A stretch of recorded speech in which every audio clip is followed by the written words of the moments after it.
as you think of the group's strategy over the course of the next 5, 10, 15 years, do you reckon the opportunity and the incentives for enhancing manufacturing are there for you and other groups to really enhance the Indian manufacturing prowess? Because without that, the goal of Viksit Bharat might not quite be achieved. So we feel very confident about that, especially after what we've seen with our electric vehicles and what we've seen with our tractors. So India clearly has the ability to manufacture at scale, to manufacture at a lower cost. It does require a few more efforts for that to happen, but we've been able to show this with our products. And we've had many questions over the years around how will you compete with all the foreign companies coming into India. There have been many who've written us off at multiple times over the last 20, 25 years as well, saying that the entry of such and such company is going to be the death knell for us in either automobile or in farm. And our teams have been able to show that they can manufacture in India at strength and be able to compete with the global majors in a very significant way. Over the last year as well, on electric vehicles, there were a number of questions saying, how are you going to compete if such and such company comes into India? And our response has always been our products will speak for themselves. And that's what they're doing today. And this is a strength that not just us, but we see other Indian companies also bringing to the fore and essentially setting up the opportunity for India to be a manufacturing hub for the world. And that is what we aspire to, and that is what we feel confident we will be able to deliver in our path to Viksit Bharat.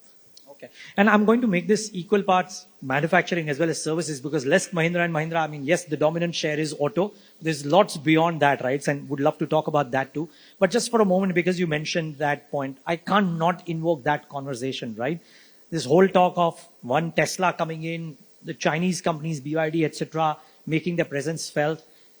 Now, your numbers, booking numbers speak for themselves. But I'm still trying to understand, not just for Mahindra Group, but for others within the auto ecosystem. How would the industry face up to deep-pocketed global car companies or vehicle companies wanting to create their foothold in India? Just trying to understand. Neeraj, that's a question we've been answering for the last 25 years. Because that's exactly the question that was there 25 years ago when various deep-pocketed global players came into India and Mahindra was written off as dead, saying you're not going to be able to compete with them. Right? That's happened on multiple occasions. Today, we have the products that speak for themselves. And in fact, we went to the extent where at our launch, at our test center in Chennai, we actually had some of the best vehicles in the world there along with our vehicles, and we invited the folks at the launch to drive all of them.